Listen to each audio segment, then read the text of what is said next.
தமிழின் குரலின் பிரதான செய்திகளோடு இணைந்திருக்கின்றோம். முதலில் தலைப்புச் செய்திகள். 2012ஆம் ஆண்டு தொலைபேசி உரையாடல் மீண்டும் கவனத்தில். கோட்டாபாய பத்திரிகையாளர் விவகாரம் மீள் பேச்சு. இலங்கையில் டெங்கு பாதிப்பு தீவிரம். நோயாளிகள் 84,000 கடந்தனர். உயிரிழப்பு 62.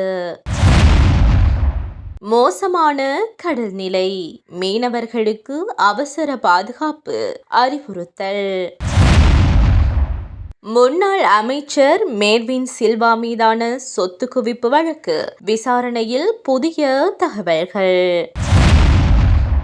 கொள்ளை வழக்கு முன்னாள் 2 காவல்துறை அதிகாரிகள் உள்ளிட்ட 3 சிறை தண்டனை.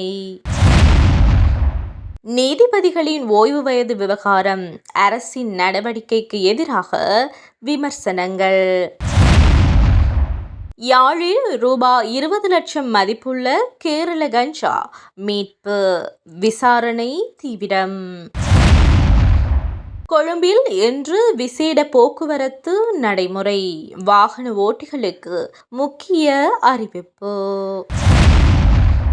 இனி தொடர்பென விரிவான செய்திகள். முன்னாள் ஜனாதிபதி கோட்டாபாய ராஜபக்ச தொடர்பான பழைய தொலைபேசி உரையாடல் ஒன்று மீண்டும் சமூக ஊடகங்களில் பேசுபொருளாகியுள்ளது. இந்த உரையாடல் 2012ஆம் ஆண்டு ஒரு செய்தியாளர் எழுப்பிய கேள்விகளுக்கு பதிலளிக்கும் போது இடம்பெற்றதாக கூறப்படுகின்றது.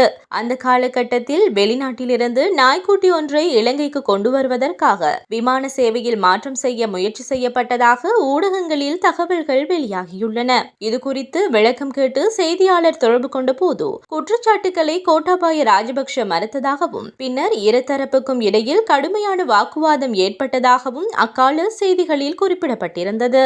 இந்த சம்பவம் ஊடக சுதந்திரம், அதிகாரத்தில் இருப்பவர்களுக்கும் ஊடகங்களுக்கும் இடையிலான உறவு, அரசியல் செல்வாக்கு போன்ற விடயங்கள் குறித்து அப்போது பரவலான விவாதத்தை ஏற்படுத்தியது. அண்மையில் மற்றொரு தொலைபேசி உரையாடல் தொடர்பான சர்ச்சை எழுந்ததை தொடர்ந்து 2012ஆம் ஆண்டின் இந்த பழைய விவகாரமும் மீண்டும் சமூக மற்றும் அரசியல் வட்டாரங்களில் பேசப்பட்டு வருகின்றது.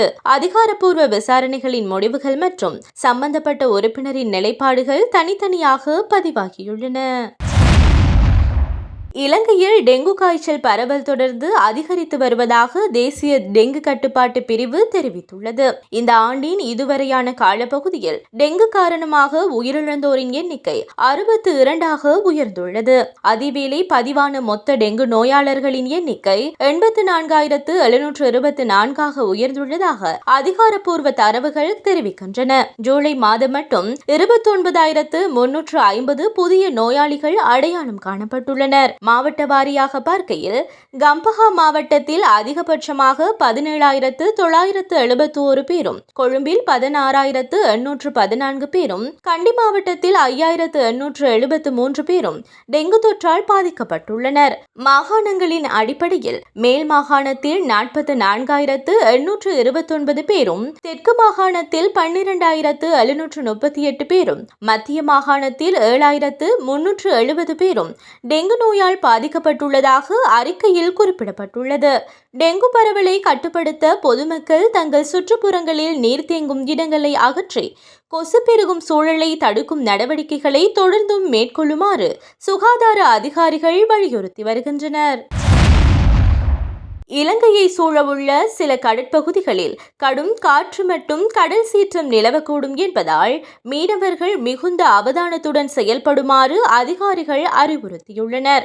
வளிமண்டலவியல் திணைக்களத்தின் தகவலின் அடிப்படையில் காங்கேசன்துறையிலிருந்து மன்னார் வழியாக கட்பிட்டி வரையிலான கடற்பகுதியிலும், ஹம்மாந்தோட்டையிலிருந்து பொத்துவில் வரையிலான கடற்பரப்பிலும் மணிக்கு 60 முதல் 70 கிலோமீட்டர் வேகத்தில் காற்று வீசக்கூடும் என எதிர்பார்க்கப்படுகின்றது.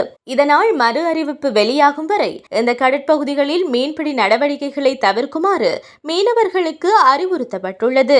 ஏனைய கடற்பகுதிகளிலும் கடல் சற்று கொந்தளிப்பாக காணப்படக்கூடும் என்பதால் வானிலை நிலைமையை மதிப்பீடு செய்து பாதுகாப்பு உறுதியான பின்னரே கடலுக்கு செல்லுமாறு அதிகாரிகள் வலியுறுத்தியுள்ளனர். மேலும் கடலுக்கு செல்லும் அனைவரும் பயணத்தின் முழு நேரத்திலும் மிதவை அங்கிகளை அணிவது உள்ளிட்ட பாதுகாப்பு நடைமுறைகளை கட்டாயமாக பின்பற்றுமாறு அறிவுறுத்தப்பட்டுள்ளது. முன்னாள் அமைச்சர் மேர்வின் சில்வாவுக்கு எதிராக தாக்கல் செய்யப்பட்டுள்ள முறையற்ற சொத்து குவிப்பு வழக்கு அடுத்த மாதம் நீதிமன்றத்தில் விசாரணைக்கு வரவுள்ளது. இந்த வழக்கு அவரது வருமானத்துடன் ஒப்பிடுகையில் பெருமளவிலான சொத்துக்கள் மற்றும் நிதி பரிவர்த்தனைகள் தொடர்பான குற்றச்சாட்டுகளை மையமாக கொண்டுள்ளது.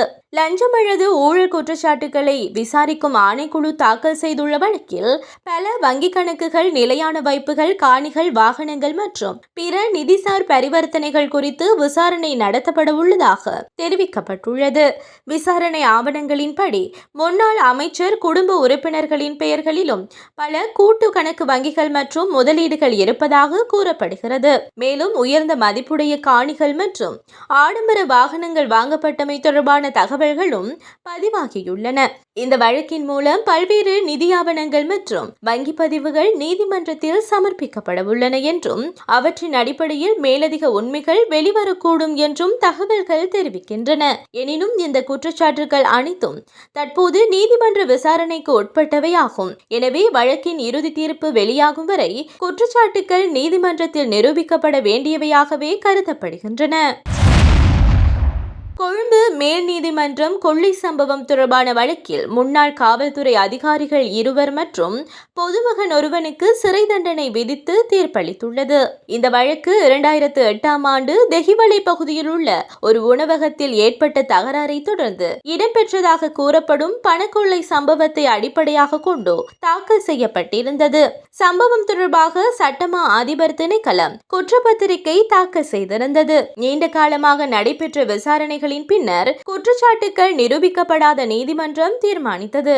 நீண்ட காலமாக நடைபெற்ற விசாரணைகளின் பின்னர் குற்றச்சாட்டுகள் நிரூபிக்கப்பட்டதாக நீதிமன்றம் தீர்ப்பளித்துள்ளது. அதன்படி பொதுமகனாக இருந்த குற்றவாளிக்கு 5 ஆண்டுகள் கடூழிய சிறை தண்டனை விதிக்கப்பட்டுள்ளதோடு மேலும் வழக்கில் குற்றவாளிகளாக அடையாளம் காணப்பட்ட முன்னாள் காவல்துறை அதிகாரிகள் 2 தலா 3 ஆண்டுகள் கடூழிய சிறை தண்டனை வழங்க நீதிமன்றம் உத்தரவிட்டுள்ளது. இந்த தீர்ப்பு சட்டத்தின் முன் அனைவரும் சமம் என்பதையும் அதிகார பதவிகளில் இருப்பவர்களுக்கு குற்ற செயல்களுக்கு பொறுப்பேற்க வேண்டியமையும் வலியுறுத்தப்பட்டுள்ளது. இந்த தீர்ப்பு சட்டத்தின் முன் அனைவரும் சமம் என்பதையும் அதிகார பதவியில் இருப்பவர்களும் குற்ற செயல்களுக்கு பொறுப்பேற்க வேண்டியதையும் வலியுறுத்தும் முக்கியமான தீர்ப்பாக காணப்படுகின்றது.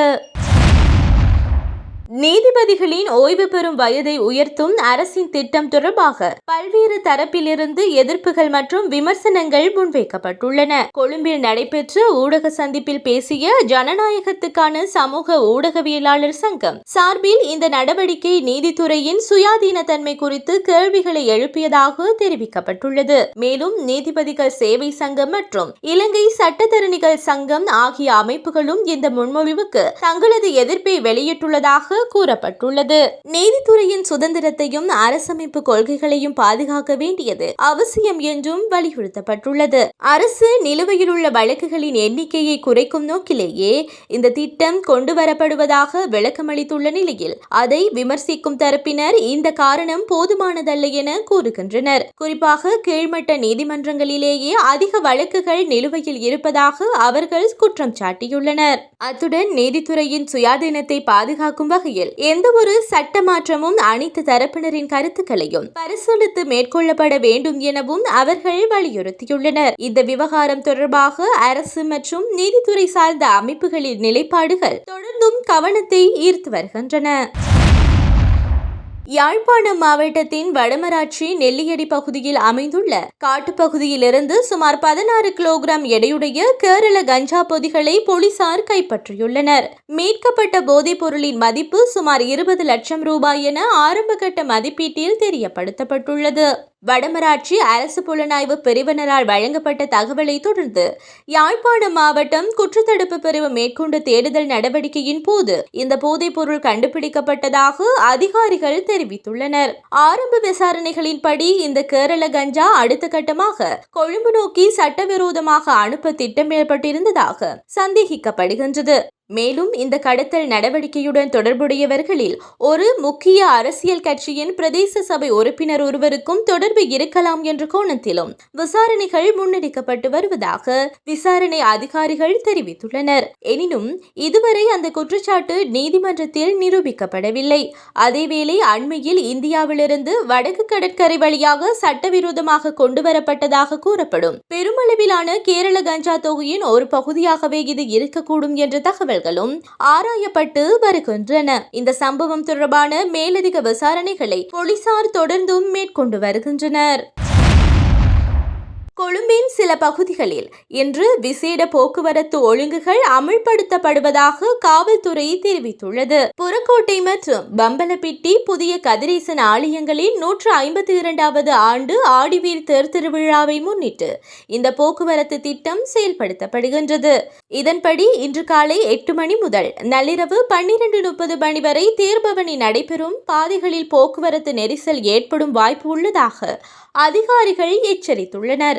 குறிப்பாக பம்பலப்பிட்டிய புதிய கதிரேசன் ஆலயத்தை சுற்றியுள்ள காளி வீதி, காளி முகத்திடல், செத்தம் மீது, யோர்க் வீதி, பிரதான வீதி, செட்டி வீதி மற்றும் கதிரேசன் வீதி உள்ளிட்ட பகுதிகளில் வாகனங்கள் மெதுவாக செல்லக்கூடும் என தெரிவிக்கப்பட்டுள்ளது.